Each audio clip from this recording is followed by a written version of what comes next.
it's very easy for all of us to really focus on, we're in a place of pain, we want change now, and we're willing to do whatever we can to see those changes. And we'll dive into a diet, we'll dive into a fat loss phase and get super motivated, and not knowing the right way to set yourself up for success and the right way to exit out of it can create a lot of problems. And a lot of people don't understand how years and years and years of chronic dieting back and forth negatively impact your metabolic rate. Not even, and it's funny because people focus so much on like, well, it's a thinking thing. I just need to commit more, but they don't realize that your brain and your body are so closely connected. And when we talk about hormones, hormones are really, they're internal messengers, and they interact with your body and your organs to tell things to do things. But a lot of the things that you think are just you not having discipline or you not being committed have a lot to do with your body sending you signals that you have been ignoring. And in a fat loss phase, we do have to sometimes ignore those things, right? It's not natural to underfeed the body, but when you're trying to lose body fat, that's what we're trying to do. It's just important to understand how to work around it. And if you've been stuck for a long time under eating, the negative impact, whether you're overweight or not, of under eating over time is it's rough. It's rough, and it's what often causes a lot of the dysfunction, and it's what causes things to go haywire in the internal system. So I didn't even bring this up in my, because I have some notes, but there's an old study that you guys can read called the Minnesota Starvation Study. And this was done back in like the 1940s or 50s on some military, where they literally starved them, put them in a severe calorie deficit for like, I think it was like eight weeks or something like that.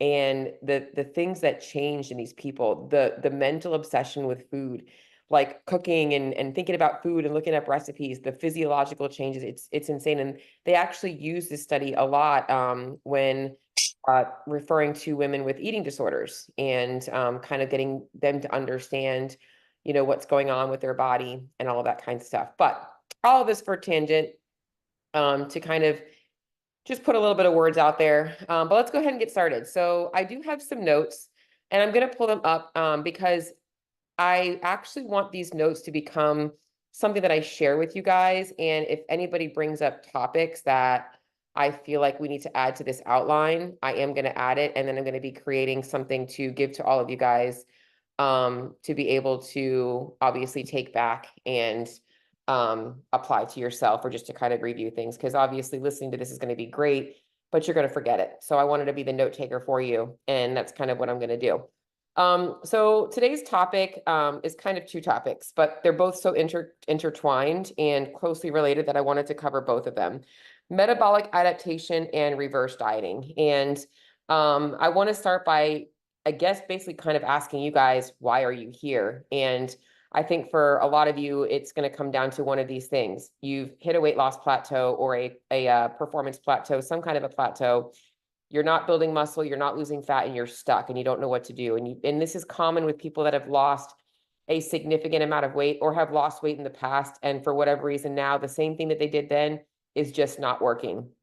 You've been dieting or restricting yourself for as long as you can remember. Like you're always on some kind of a diet or following some kind of a diet. And, it maybe worked at one point, maybe it didn't work, but you just are not getting anywhere no matter what you do. You feel like you can't eat anything without gaining weight, like, so you literally have a donut and you're like, I'm up 3 pounds the next day. You go out and have a social meal and you like literally have to starve yourself for 3 days just to get your weight to go back down. You just feel like you want to be able to have peace with being able to go out and enjoy yourself like other people that are quote unquote normal, that can eat those things and not gain weight. You feel like shit, your workouts suck, your recovery sucks, you just feel like something's missing. You've been stuck at the same weights, you've been stuck not making any progress in the gym. You'd love to be able to see further progress, but you're also trying to obviously either lose fat, get leaner, or maintain a lean physique, and you don't know how to fuel yourself. Maybe you lost weight in the past and you've regained it. Or maybe it doesn't matter how much you get dialed in or what you do, it just seems like nothing works. Like you've tried everything and it just feels like you're literally just surviving on fumes and you don't know what to do about it. And there are some other things that happen in all of these different scenarios that we're going to talk about with metabolic adaptation. that you might just be blaming yourself for and telling yourself that you just need to be more disciplined. And that's the stuff that I really get excited to kind of hopefully help you guys understand a little bit more and shift your mindset a little bit. So my goals for today are that you have a understanding of what metabolic adaptation is. And it's not always positive or sorry, it's not always negative. There's also some positive adaptations we can have, right? Like losing fat is a good thing, right? But obviously storing fat isn't so much of a good thing. So we want to kind of look at the positives and the negative sides of metabolic adaptation. I'm going to be referring mostly to the negative side of things, but showing you guys how to make positive changes. I want you guys to have an understanding of the application of reverse dieting and more importantly, like transition phases in your fat loss journey. So let's just say you have 50, 20, 15, 10, whatever, however much weight you're trying to lose, knowing the transition phases between or before and after your fat loss phase. And then helping you guys apply these things if necessary to help you guys achieve faster results. So if you're like, all right, like I'm ready to make changes, I'm ready to be able to do things differently. Hopefully, this will help you guys understand things. So I've kind of broken things down with the things you need to know, and I'm going to try and keep it as simple as possible. But I want you guys to understand that this is a very complicated and sometimes hard to explain thing. I want to say condition, but I guess topic is the word I'm going to look for. So there's 3 key principles that I want to start with that I want you guys to understand that often have a misunderstanding and or you get confused about, okay? So everybody has caloric needs for maintenance. And at the bottom of those caloric needs, what makes up the majority of them is your basal metabolic rate, okay? This is the amount of calories that your body needs just to keep the lights on upstairs. This is breathing, it's pumping blood, it's a little bit of thinking, but even thinking kind of goes into TDEE actually. It's literally just keeping the lights on. It's hormones, it's your reproductive system, it's all of those things that you don't really think about that your body's doing, usually while you're sleeping, which is a whole tangent of why sleep is important. But those are the things that are going on while we're doing our normal routine that we're not even thinking about. Your weight and your lean muscle mass are going to have an impact on your basal metabolic rate, but so will your dieting history. And that's what we're going to talk about when we talk about metabolic adaptation. Your total daily energy expenditure is also known as your TDEE. This often gets confused with when women are talking about how do I boost my metabolism. It's not so much their metabolism that needs to go up. It's understanding how underfeeding, the whole starvation mode, or how your lifestyle might be impacting your total daily energy expenditure. And this is the makeup of your basal metabolic rate, your BMR, the thermic effect of feeding. So this is the amount of calories that your body needs to digest the food that you're consuming. Your non-exercise activity, this is things like getting dressed, going to work, thinking, sitting behind your computer, getting the kids ready for school, doing your laundry, all of that stuff, walking around, whatever it is you do throughout the day to keep you active. And then your exercise-related activity. So this is obviously what you're doing in the gym. And of these things, to kind of give you a rough percentage, this is going to make up the majority of it. And then non-exercise activity comes next.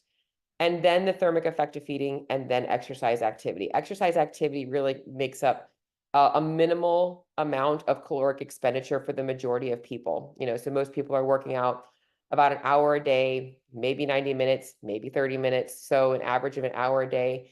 And the caloric expenditure in that is not that great. Now, there are obviously cases where, you have athletes training 2 to 5 hours a day that are going to be different. This might actually turn into a mixture of this and this, because at that point, their exercise activity is actually part of their job or part of their, their lifestyle. But it's important to realize that the majority of your calorie expenditure is going to come from your BMR and your non-exercise activity, which a lot of people don't focus on. And then the last thing that I wanted to make sure that you understood is metabolism. Metabolism isn't a thing. It's not like you have like an organ that's your metabolism. Like we have heart, lungs, and stomach. Metabolism. Metabolism is a process. It is essentially it's the process of taking the food that you're consuming and breaking it down into consumer or into usable energy in the body. So like I think a lot of people think that when they're eating an apple, that the next hour or two they're going to be burning that apple. And that's not the case. Your body has to break that down and digest it and, pull the nutrients out of it, bring the sugar into your muscles for glycogen, or into your liver for glycogen.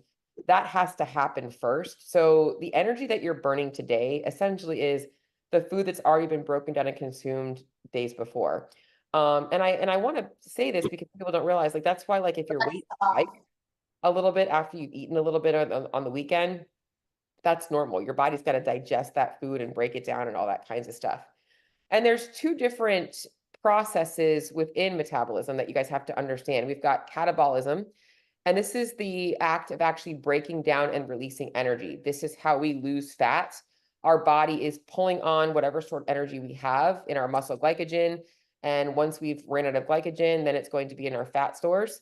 And that's how we burn through our energy for whatever we're doing throughout the day. And then anabolism is that we need energy to build muscle tissue. We need energy to create new tissue. So injury repair, muscle repair, that all requires energy. So a lot of people, for instance, you get injured or you have surgery. And your initial thought is, oh my God, I'm not going to be able to work out. So I'm not going to be burning as many calories. When you don't realize that the act of actually rebuilding those tissues requires energy. And it's why I don't usually recommend dropping energy intake when you initially get injured. If you're going to be out for weeks on end, that's a different story. And this is common in people that are fit, CrossFitters and such, like, that kind of stuff. So that's the key principles that I want you guys to understand before I go into this, okay? That you have to know basal metabolic rate, body's needs, your total daily energy expenditure, your calorie needs just to maintain or to live your life, and obviously to fuel your workouts, and then metabolism being both catabolic and anabolic. We need to have both those things. So let's talk about metabolic adaptation, okay? Metabolic adaptation is not something that we can avoid. It's actually a good thing. It is your body's way of keeping you alive. If our metabolism did not adapt, if we didn't adapt to changes in our environment and changes in our intake, we would die. We would not be able to survive because our body wouldn't know how to prioritize energy. Like, that's a very important thing for you guys to understand, that it's a negative thing if we are doing the wrong thing by our body, but it's something that is actually a positive adaptation for us to stay alive. And essentially, what metabolic adaptation is a physiological process by which the body adapts to changes in the amount of energy consumed and or changes in body weight or body composition. So let's talk about energy consumed first. Okay, so metabolic adaptation based on the energy you consume. If I am chronically underfeeding my body, let's just say, my maintenance calories are 2,500 and I decide to go into a calorie deficit, but I didn't know that my energy needs were 2,500 calories. I went online, I found a calculator, or I followed a diet plan, and unknowingly now I'm consuming 1,500 calories a day. Okay. Initially, you're like, this is great. I'm losing weight. I love it. Okay. But what happens is, as your body starts to deplete of glycogen, deplete of those excess calories, and you're left with not as many, your body's running on fumes essentially every single day. And what happens is, underneath the hood, your body's going to start to prioritize where it's spending its energy. So, it's like if it's giving some energy to your reproductive system, it's giving energy to like breathing air and pumping blood, and it's giving some energy to digestion. It's giving some energy to, keeping you awake and allowing you to work, and it's giving some energy to exercise, and it's giving you all of these different places it's using energy. It's going to start to recognize there's not enough energy available to do all of those things. Think of it like having a money budget, and like you want to go on vacation and you want to be able to buy a new car and you want to do all these things, but you really like need to prioritize like putting food on the table and paying your rent, right? Like, you can't do those things if the basic things aren't taken care of. That's essentially what happens when your body negatively adapts to being underfed for a long period of time. Things just start not working well.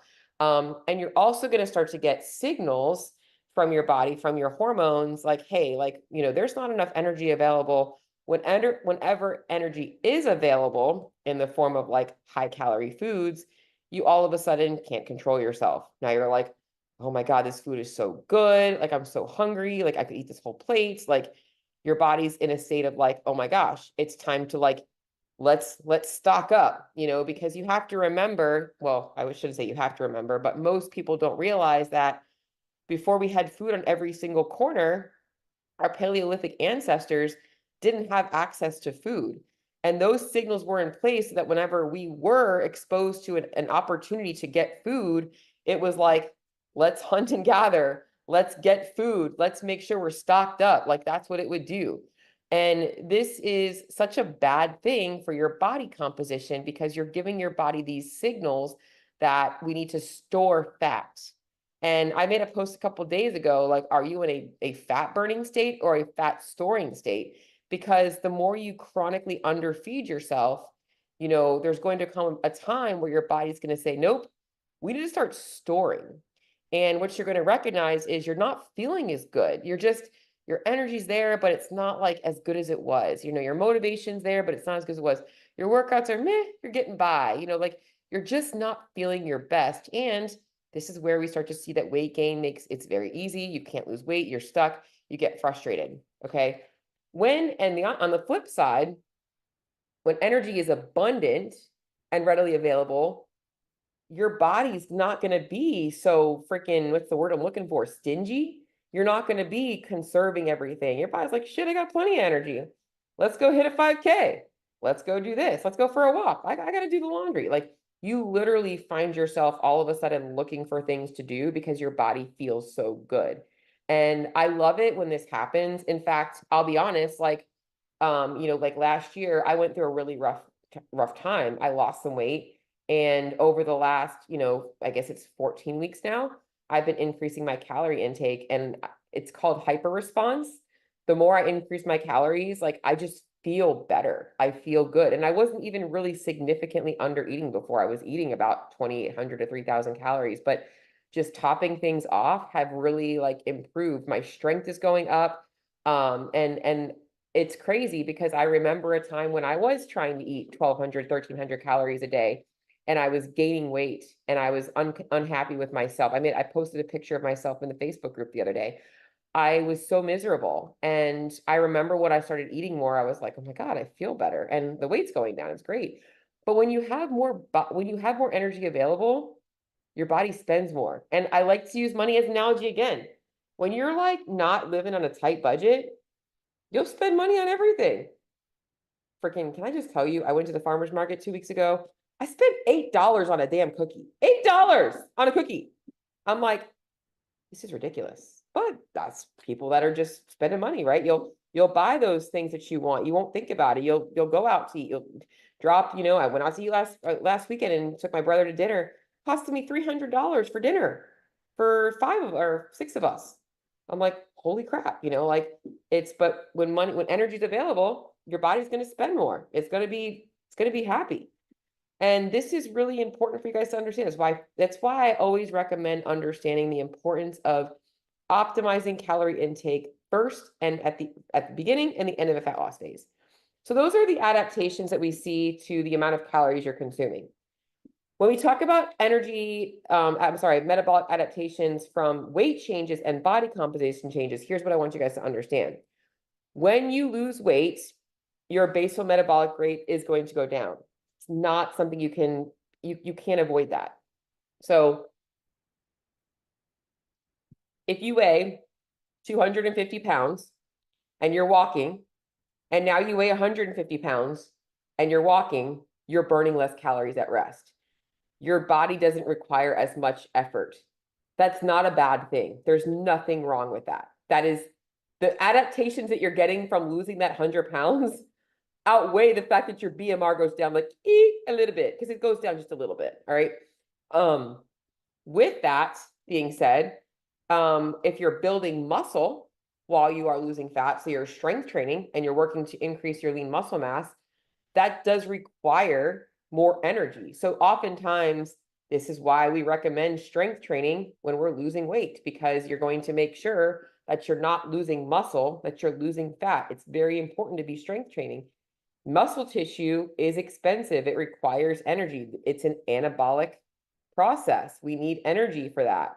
So we want to make sure that in a fat loss phase, we are working to build lean muscle tissue. Now, if y'all are afraid of getting bulky, don't worry, because I tell you right now, I've been trying to get bigger and stronger for I don't know how long, and my body is still pint size. Okay. I am never going to be a big girl. So it's just the way it is. When you gain weight, so even if it's fat, your BMR is going to go up. Not always a good adaptation though, right? Like if I went from 150 pounds to 250 pounds, my body does require more energy at rest just to live. And that's stressful on the metabolism as well for other reasons. But it's important for you guys to realize that stuff as well. I put here, how quickly does this happen? I want you guys to understand that this is not something that happens short term. Like going on a diet once and, being in a deficit is not going to all of a sudden cause you to adapt. It's important to understand how if you lose weight too quickly, and you don't do a transition phase, that weight usually comes back with a vengeance because your body is going to start to send those signals. Hey, less body fat. Let's go ahead and make sure we put some weight back on. But it's really important that you guys realize this is usually a chronic thing that has happened, and it usually can be reversed pretty quickly as long as the person is mentally ready to do the work. And if anybody has questions on this stuff, please put them in the chat, because I'm gonna at the end of all of this, we're gonna talk about that. I put here, and as I mentioned, that not all adaptations have to be negative, right? Like, so we can also have some positive adaptations as well. And this is where people that do high intensity training really need to understand that caloric needs aren't just as simple as like, oh, I burn this many calories in my workout. High intensity training puts a lot of stress on your central nervous system. And that does require more energy than just going to the gym and doing like 3x10 bicep curls and, leg extensions. Like there's a different response to that does require more energy. So we can create positive adaptations with training intensity. A lot of people like to shun high intensity training, but high intensity training does have a positive metabolic impact as long as recovery is prioritized and it's properly fueled. Okay, so if you're only ever doing high intensity training and you're burning the candle at both ends and you're starving yourself and you're not fueling your workouts, then you are going to burn out and you are going to have negative adaptations. Often we see this where people are like, I don't have an appetite, and then all of a sudden I'm starving and, I just don't feel good. Like that's stuff that happens. Progressive overload. So as you're lifting, I put, that's important. If you're lifting heavier weights and you're working on a progressive program, this is how we build lean muscle tissue. That's a positive adaptation. And these types of training do require more glycogen. And what's really cool about this process, especially with high intensity training, here is what I want you guys to realize is that with CrossFit, right, and I'm going to keep talking about CrossFit, but CrossFit or any type of high intensity training, it requires you to turn over energy so quickly. And that's why I like it. It turns your body, when you first start, your body's not used to that response. But as you get fitter, your body gets much more effective or efficient at converting glycogen to fuel for your workouts. And your workouts become more productive. So this is a good thing. It helps to improve insulin sensitivity. It can help, reverse diabetes and things like that. But it can also make it really easy for you guys to lose fat because your body you become like a metabolic machine. Like it really does help. And it's why I do love CrossFit. I love high intensity training. I love weightlifting too, but I'll be honest, I get bored. When I'm weightlifting, I'm like, I have to do it like on the minute or like every 2 minutes. Cause if I don't, like, I'll just start to today when I was today I was doing my lifting portion, and in between my lifts, I'm like cleaning my erg bike and like trying to tighten the things, like trying to do something between the sets. And I'm like, no, stay focused. But yeah, so as we build more muscle is another way that we can improve our a positive metabolic adaptation. So we want to make sure that we are obviously always working to strength train. I get questions a lot about like, is CrossFit enough strength training? And the short answer is it depends, because I don't know what your gym programming is like. So what I would always say is whenever you see, kind of maybe taking inventory, how many workouts are you lifting weights in? And remember that weights isn't just weights that you're holding, but also body weight as well. And on a scale of 1 to 10, when you're doing those workouts, those rep schemes, are you getting to like a level of like an 8 out of 10 most of the time in different rep ranges? So people don't think that CrossFit is like hypertrophy work, but it is. If I'm doing 21-15-9 of thrusters and pull-ups, what's the difference of doing 21-15-9 of a drop set of, squat presses at the gym and lat pull downs?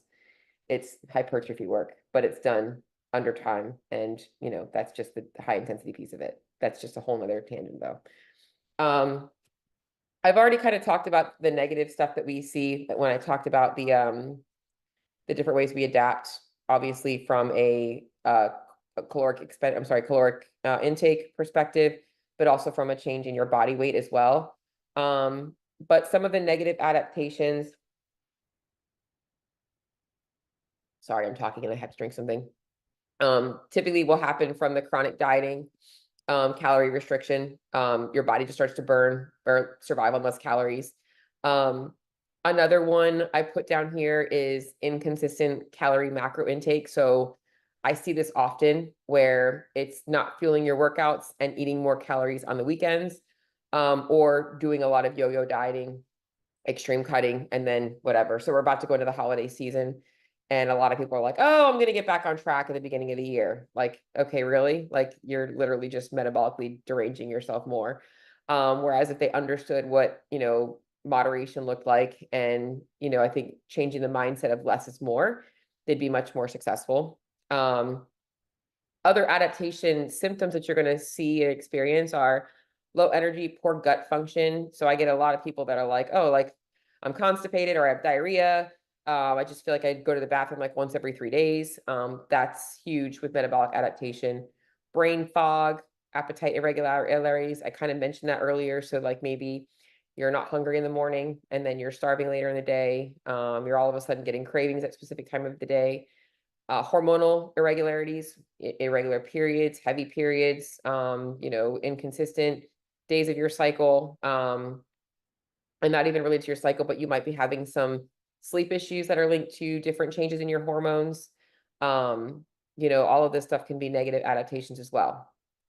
So that's kind of breaking down metabolic adaptation. And the next phase that we're going to talk about is how to reverse it, how to kind of overcome the metabolic adaptations, because obviously you can stay stuck where you're at and hear all this and be like, oh, that's me. But I want to give you guys, a little bit of an idea of how you can reverse it, and obviously the process if you are looking to really make changes of making sure that you're setting yourself up for success. As I already mentioned, it's kind of inevitable that as you lose weight, you're going to have some metabolic adaptations. But the important thing that I always monitor is with all of my clients is feedback. Feedback is the best thing to kind of know when we're hitting a wall. And if you're looking at feedback, what I'm looking for is I'm looking at the scale, I'm looking at weight loss, I'm looking at how long have they been in a fat loss phase for, I'm looking at their motivation levels. Are they still feeling excited about the process? Or are they like burning out? I'm looking at changes in their performance in the gym. Are they still, am I checking? I'm like, any wins this weekend? I love when I hear they got a PR. I'm looking just for overall well-being. Like, are they having any other symptoms going on? In my check-in, I normally do ask about things just to make sure that we're covering all the bases.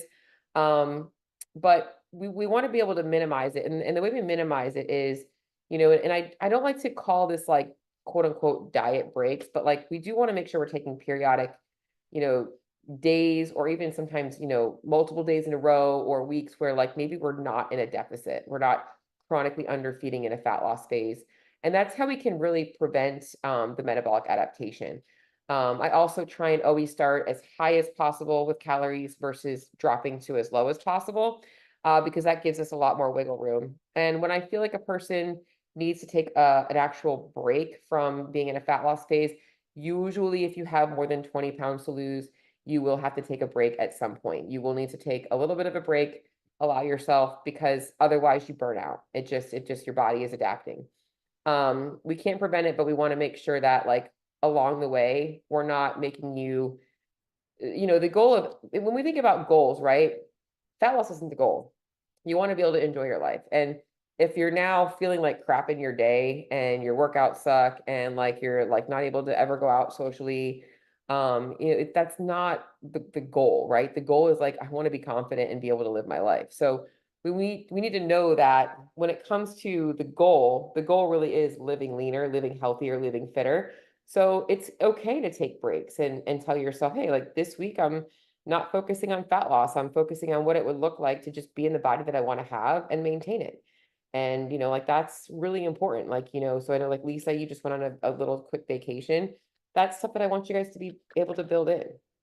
So does anybody have anything that they want to talk about before I move on to reverse dieting on metabolic adaptation? I just wanted to check the chat if I can. I'm trying to see how to do that though, let me just stop sharing.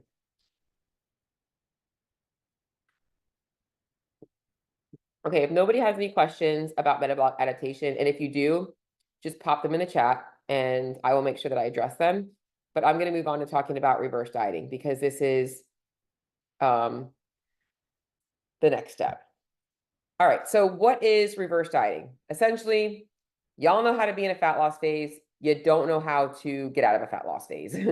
Like nobody wants to be told that they should eat more, like especially when you want to lose weight. But essentially, it's the process of increasing your calorie intake rather than decreasing it. And I actually wish there was a better terminology for it, but I'm working on that. That's something that's on my radar. And basically, as I mentioned, when calories are abundant, your body's going to end up burning more. So with reverse dieting, you actually end up sometimes seeing some fat loss initially because your body's starting to actually burn more calories.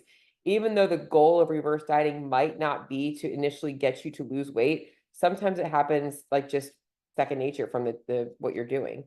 There's so many benefits to doing it. And I'm going to start by talking about like metabolic changes, but also the mental changes. And I'm sure many of you guys, myself included, can relate to the mental battles that you face with dieting. I've tried so many diets in my life. I've done so many things, and all it did was like negatively impact myself, how I felt about myself, how I felt about food. I avoided foods for so long. I never allowed myself to enjoy, going out with friends. And when I would go out with friends, I always had to pick the healthiest thing. I ate paleo for years. But when you're giving yourself like more calories and you're eating enough calories, you mentally, the things you thought you didn't have control over, you do. Like it happens. Like all of a sudden you're like, oh my God, I can't eat these foods and not control myself. You can because your body's not getting those physiological signals. So mentally, you're going to be able to have better nutrition compliance. You have more diet flexibility. So like when I was increasing my calories, I'm like, oh, I can add in a little bit of these things. I can have dessert. It's like people are like, I can't have dessert ever. And it's like, well, that's because you're always on a diet. Like when you're giving yourself more calories, you're like, oh, this is what it feels like to be able to like have dessert and still, not gain 5 pounds. You have a better relationship with food and you don't feel guilty. I literally had a new client text me a little while ago and she's like, I'm just letting you know that this weekend was really bad. I had a blizzard.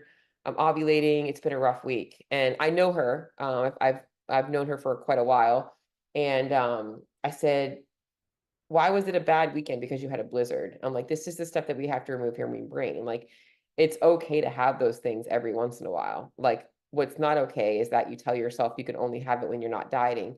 We've got to get you off the diet hamster wheel. But she's like, you're absolutely right. So when you're actually realizing that you can eat those things and you don't have to feel guilty for them, it's the mental changes that happen from reverse dieting. And this is often overlooked. We focus on the metabolic adaptation, but we don't think about how much, the freaking stress of food has overwhelmed you for years and years and years, or how you've avoided dealing with it because you don't want to be overwhelmed.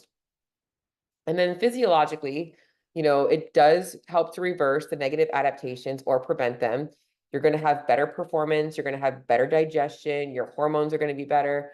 Your energy is going to be better. You're just going to feel better in life. Everything's going to get better.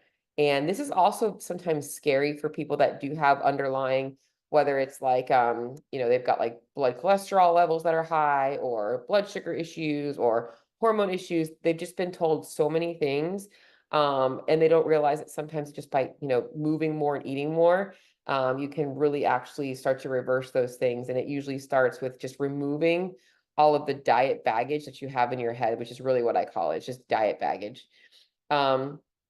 So let's talk about what you can expect, because this is the stuff that I wanted to dive in on, because I think it's really important for people to understand. You should not gain weight in a reverse diet. I cannot tell you how many people are like, I worked with a coach, and like, we went through a fat loss phase, but then I like gained 5 or 7 pounds, and like now I'm stuck. I'm like, you should not gain weight in a reverse diet. If you're gaining weight in a reverse diet, you have surpassed your maintenance calories. You are now in a calorie surplus. And even if your goals are to body recomp, you want to build muscle tissue, I don't recommend going back into a surplus. And I think it's also something that I don't want to, I think it also depends on the coach that's speaking it, right? And I'm not blowing smoke up my own ass here, because I'm not a perfect coach. We all make mistakes, but a lot of times these coaches that are putting clients through reverse diets, and they're watching them gain weight. Have you ever been overweight? Like, and I've never been 100 pounds overweight, but I've been 50 pounds overweight. And I'm like, do you understand the level of stress and fear in a person's head who just lost weight and now they're gaining weight, and you're like, it's okay, we're in a reverse diet? Like, that's not okay. So like, you will see some initial, and even if you were never overweight, if you're underweight and you're trying to like fix yourself, you don't want to see the scale go up. Like, that's not what you want. Like, it's scary. Now, if the scale needs to go up, it's a different story. But you should not gain weight in a reverse diet unless that is your goal. If your goal is to gain weight, then you should. Like right now, I'm in a surplus. But initially, there might be some weight gain that's not fat, because if you're eating more food, you have more food volume, right? It's like, if I have 4 ounces of chicken, that's 1/4 of a pound. If I have 8 ounces of chicken, that's 1/2 a pound, right? So understand that if you're eating more carbohydrates, which is typically how we bring calories up, you're going to be eating more food volume. So like rice and potatoes and things like that.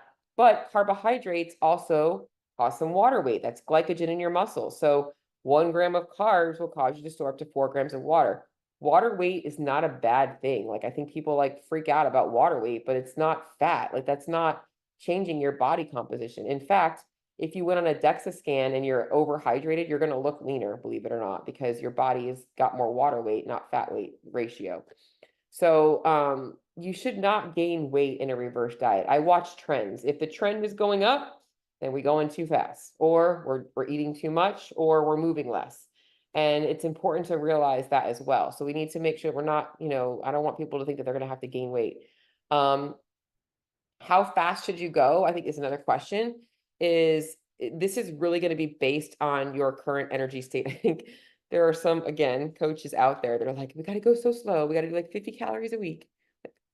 50 calories? Like, come on, that's like a stick of gum. Like, seriously, your body does not know. I mean, a lot of you guys will eat 50 calories and not even track it because you didn't think it mattered. Like, being honest, it's a little bite of your food that you're cooking for your family. It's that easy, right? So I'm like, you need to realize that the speed of your reverse diet is mostly dictated by mentally what you feel like you can handle, right? Like, if I'm like, I'm not going to go super, super slow if a person's comfortable adding more food quicker, because I know that initial weight gain is just water weight, and it's not that they're going to cause, and it doesn't really matter, right? Like, their body's not going to slowly adapt that much. So the speed really is dictated by your comfort. And again, watching and monitoring. So if the scale is going up, then I'll probably slow things down a little bit. And then the next thing is asking you, when should we actually be applying this? And this really does come in a couple of different places. It comes during your transition phases. So starting and ending a fat loss journey, when you're taking breaks. So you're going to take a little break from fat loss. We want to sometimes do a little reverse diet. And also when you've only ever dialed in your nutrition by cutting back. So if the only thing you've ever done is like, let's go on a fat loss plan, let's cut calories, let's cut out foods, and you've never actually figured out what your optimal ceiling is, then you should do a reverse diet. And that just means, okay, where am I at and where do I need to get to? And making that your starting place, because guess what? Your fat loss phase is way better when you have more calories. It is. It's why I myself am a proponent for, I would rather move more than eat less. That's just me. So I will always make it whatever works best for my clients, but that's my personal preference. Just because I like to eat. So that's a little bit about reverse dieting. I want to obviously now talk to you guys about, I have a couple of examples I'm going to show you guys in a second, but how to get started. When you're just starting out, because if you're hearing all this and you're like, I need to do a reverse diet. If you're not currently in a fat loss phase, you're listening to what I'm saying, you're like, I need a different approach. Your first step is a food audit. It's literally taking 7 days and just tracking everything that you're consuming and getting a pretty good idea of what your caloric intake is, not just for a day, but for an entire 7 days. When you have that, you now know what your current calorie intake is like, and you also know what's going on with your weight. Are you maintaining, are you losing, or are you gaining weight? You can also spot, do you really need a reverse diet, or do you have days that are super high followed by days that are super low? And maybe what we really need to do is just get you to a baseline and then bring things up. So the food audit really does help you guys figure things out. Then you want to calculate your energy needs. Now, this is where things can get a little tricky because online calculators are a great starting place. Oops, didn't mean to do that. But they don't take into consideration your diet history, your metabolic stress or your metabolic state, your relationship with food. So where are you at right now? Are you like binging at night because you're like can't control yourself during the day? The types of foods you eat. So I mentioned the thermic effective eating, and it doesn't really work for high intensity training.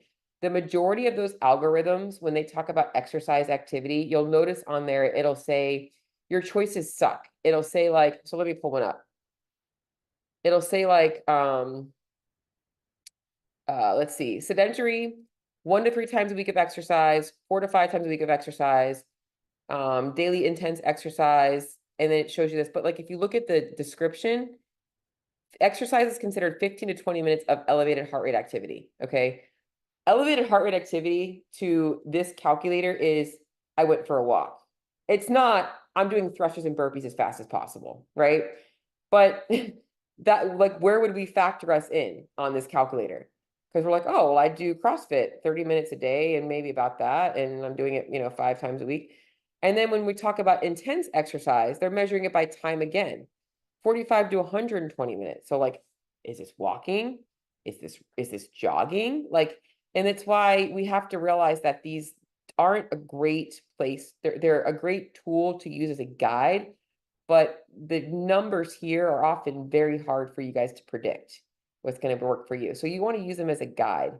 And then also I do metabolic assessments in Macro RX if you guys want me to kind of take a look at things a little bit more.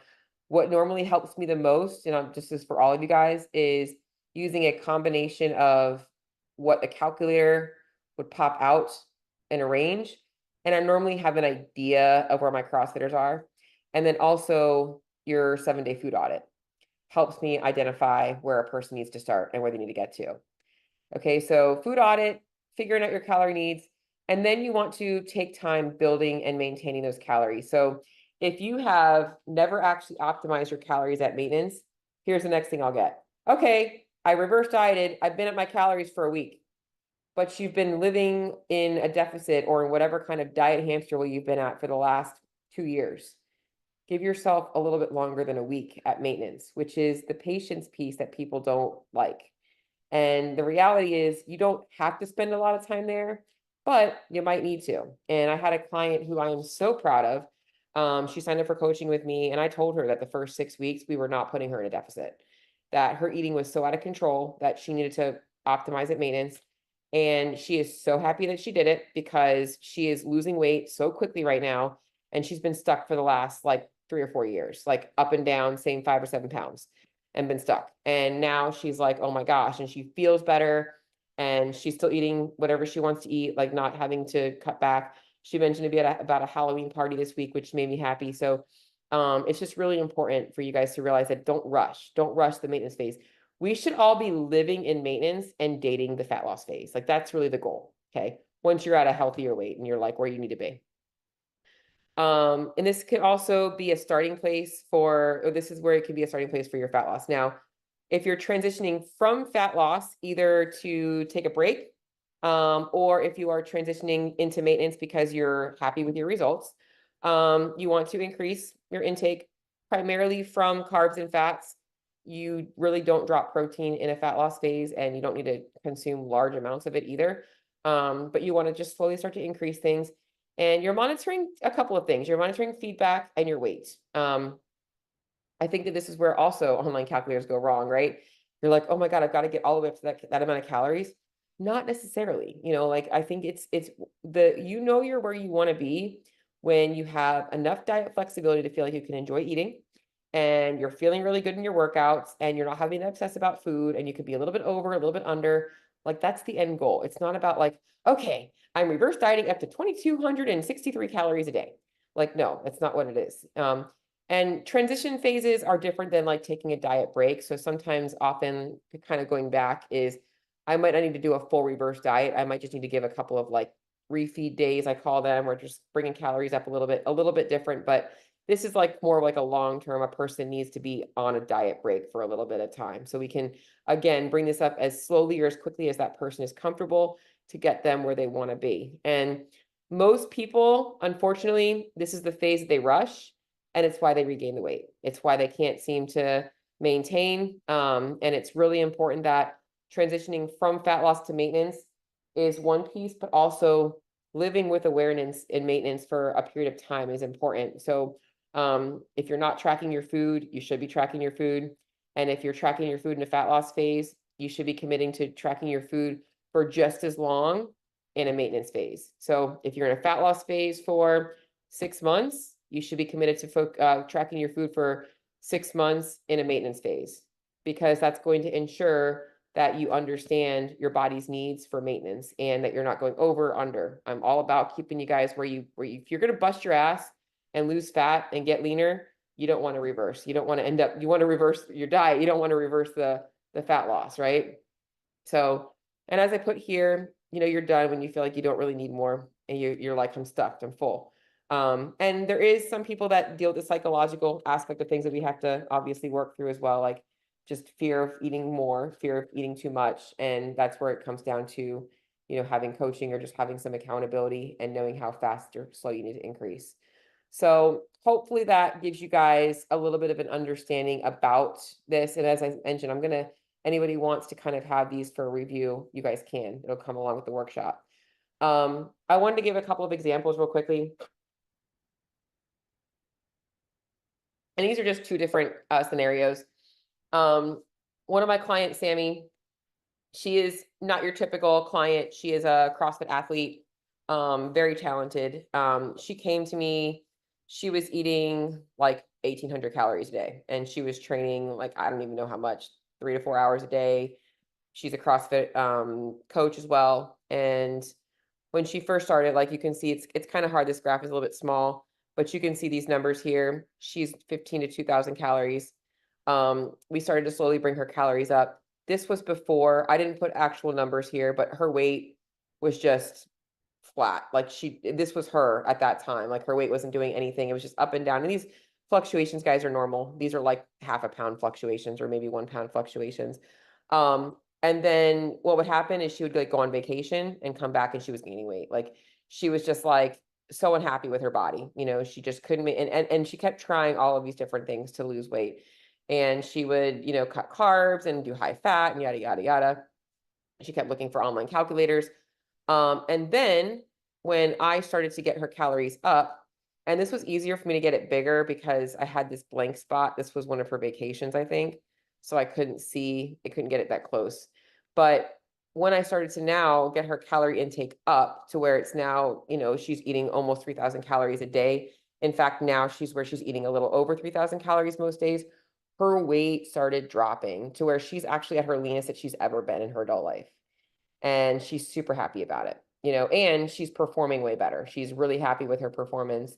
So this is just kind of showing you guys that it's not, this was a positive adaptation. As we fed her more food, her body started burning more energy, which was awesome, right? Like this is, and you guys would think, well, if I'm not losing weight, like I should probably cut back. No, like she needed to be eating more food and her weight started dropping. And she's happy as ever because she loves crumble cookie. So that was one example that I wanted to give you guys. Another example I want to give you is one of my clients, Tara. She's actually, oh, sadly enough, she is actually graduating with me this week. And it's sadly enough, I'm excited for her. She's been working with me now for I think about a year. I don't think I have her whole. I do. I don't remember what her actual starting weight was, but we are working to build her back up to maintenance. And as I mentioned, for everybody, there's a different maintenance. For her, right around 2,000 calories is about maintenance for her, because I also want her to have flexibility. She is somebody that does tend to eat a little bit more in the weekends.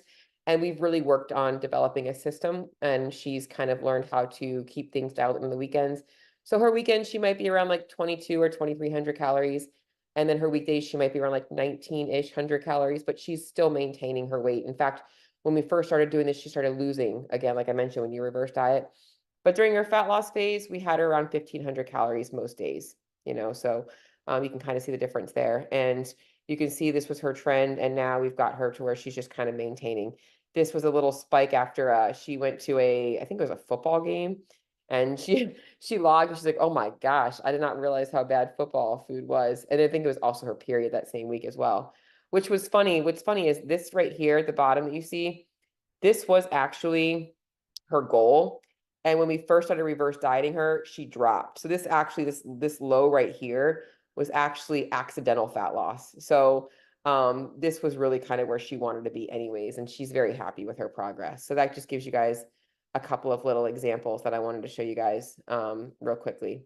So what questions, if any, do you guys have?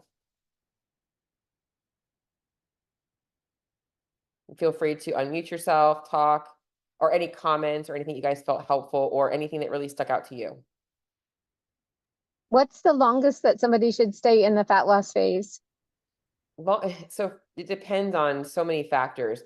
If you have a lot of body fat to lose, you can be in a fat loss phase much longer. So really body fat percentage dictates that. Somebody your size, I would say probably no more than like 16 to 20 weeks.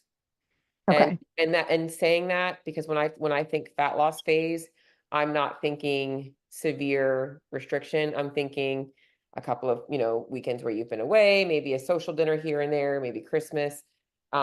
Things like that is what I'm thinking in terms of when I think about fat loss phase, that there will be some days that are not, if you were literally just every day 1,200 calories, that's way too long. But if you've Right. had some, a little bit of variance there, it's fine. Okay. Thanks. That was a good question, though. What's more important is what you're doing in the other phase. So making sure that you're getting in enough calories regularly, which is often hard. I think people focus so much on, well, I still eat pretty good, but you might be under eating and then overeating and under eating. That goes back to that cycle of adaptation that people don't realize happens too. Gosh, I finally figured out how to unmute myself. Yeah. Jeez. This is Cammie. Hey, Cammie. I'm a little overwhelmed. That was a lot. It is. Yeah. And I've never done like any of that reverse dieting or anything like that. So to me, it's like, whoa, I can't imagine eating more than what I'm trying to eat right now, if that's, Yep.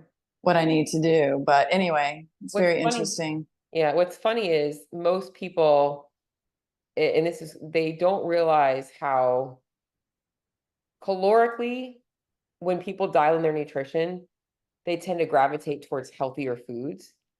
And they don't realize how many calories they're consuming when they're not focusing on healthy foods. And like, so for instance, I sent my friend this, I posted my dinner that I had at a restaurant on Saturday night, and it was a healthy dinner. I mean, I had a 1-inch square of cornbread. I had a salad without the dressing that had a little bit of goat cheese. And when I say a little bit of goat cheese, maybe a tablespoon of candied pecans, maybe a tablespoon of dried cranberries. And I've been doing this long enough to know. My dinner was a piece of fish with rice and green beans. I had some ham in it. And my estimated calorie intake was about 1,200 from that meal. And people don't realize how many calories that they're consuming in like the little things that add up. So, but again, with metabolic adaptation, if you're not realizing how you've been chronically underfed, you know, you're eating 12 to 1,400 calories a day. When you do that, your body is going to store it. And Cami, the good thing is we're working together. So you're going to get like this stuff being a lot.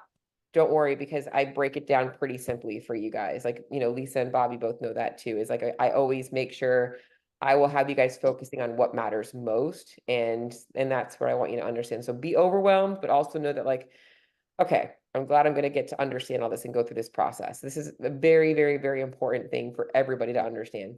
At the end of the day, you don't want to have to track your food for the rest of your life. Right. And if you're living in a calorie deficit, it's going to be very hard to maintain if you don't go through the higher calorie part of it. But you're in a good place right now. You're eating a good amount of calories. Oh, okay. Yeah, I think you're doing well. In fact, you hit a new low, if I remember correctly, right before. I think I looked at it like it was Friday. I think it was like Yeah, Friday, but it seems like I go back up. You that's know, normal. it's Well, that's yeah. normal. Yeah. The weight I'm fluctuations, you're wanting it to go down because I feel like, you know, but yeah, what you have to do is not look at the daily ups and downs. And if you want to look at anything, look at your weekly averages. Okay.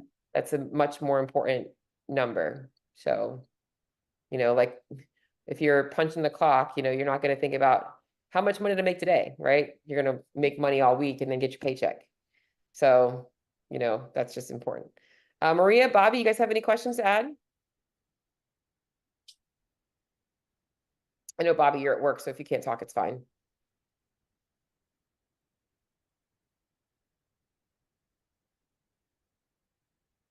Wow. All right.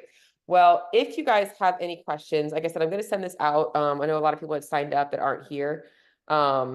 But I will also definitely make sure I send it out. I see Bobby does have a question. She's at work, so I want to go ahead and say, is there any harm in reverse dieting super slow? Is it possible to reverse diet too slow? No. No, really there isn't. I think that, and again, it goes to the mental aspect of things.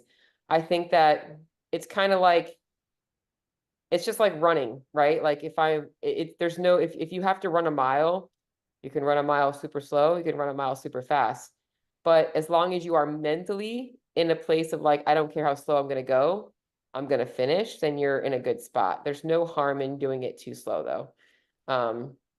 I think the main thing that I always look at in reverse dieting is appetite. Appetite is important. And if a person is having a hard time in a reverse diet with food volume, often what I do is I add in a little bit more fats first, which tends to do well for clients that like to go out socially, because that's the hardest number for them to stay under, you know, so that's good to ask that. What would you recommend as a takeaway to get started? I assume food audit, 100%. That's, you listened well. That is step number one, is you need to have a food audit.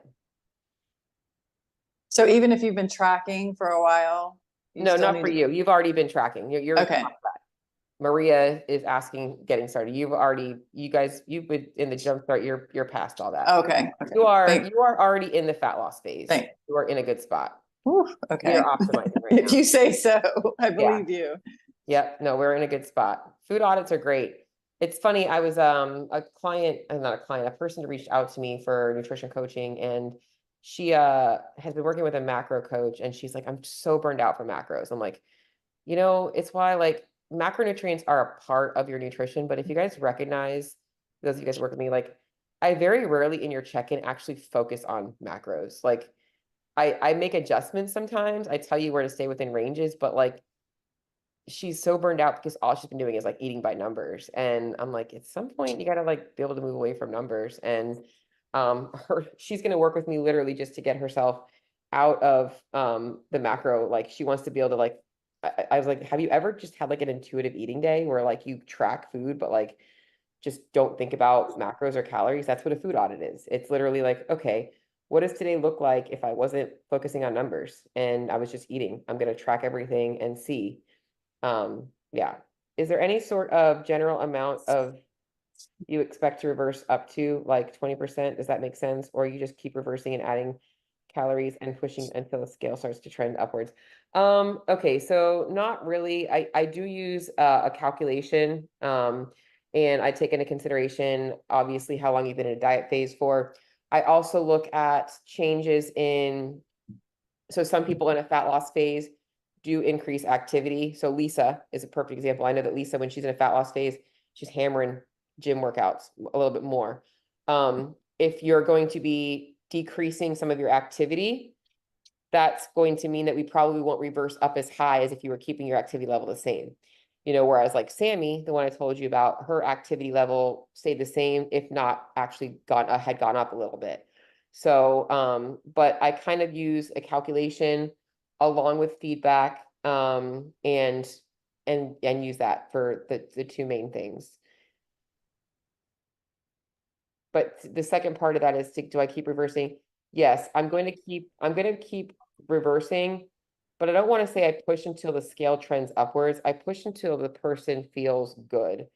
I don't use the scale as an indicator so much as I do, where does that person feel good, like optimal, like not feeling restricted. And at the end of the day, we all have to practice self-discipline and self-control, no matter who you are. I'm in a calorie surplus and I still have to be disciplined on my food, you know, but it shouldn't be at like the expense of like you're thinking about food all the time. I want food to become, you know, and this is totally not today's topic, but I was thinking about stress in relation to nutrition, and people tend to get stressed about nutrition. And when they get stressed about nutrition, they're like, this is too much for me to think about. And that is not talking about metabolic adaptation, but actually an adaptation that you need to overcome. When you're in a fat loss phase and you're really focusing on things, nutrition is more of a stressor because you're pushing for change. It's like you're in college and you're getting your master's degree, right? You're going to be studying and you're going to be working your ass off to get that degree. But it comes to an end and you want to move away from that stress and to be able to just live your best life. And that's what the goal is at the end. But nutrition stress is something that you guys need to get used to, especially if you are just starting out or you're in a phase, because it's just like every other stressor in life, right? You get stressed at work, but you still go to work. You get stressed about the kids and you still take care of your kids. You get stressed, you know, when you fight with your husband and you don't kick your husband out. Like, you know, like you have to put up with stressors in your life. You have to do the same thing with your nutrition. Thank you for your meeting. Nice to meet you. Others, time to go. CrossFit. Okay, yes, for sure. Go get your workout in. Does anybody have anything else to add? Any other questions? All right. Well, again, I'm gonna keep this recording and send it out. If you guys have any questions, let me know. You can always shoot me a message and we'll go from there. See y'all later. Bye, guys. Thanks. Bye. Bye. I know, Bobby, you can't Thank say you. bye. Good night. Bye, Lisa. I'll see you guys on Thursday. Sounds good.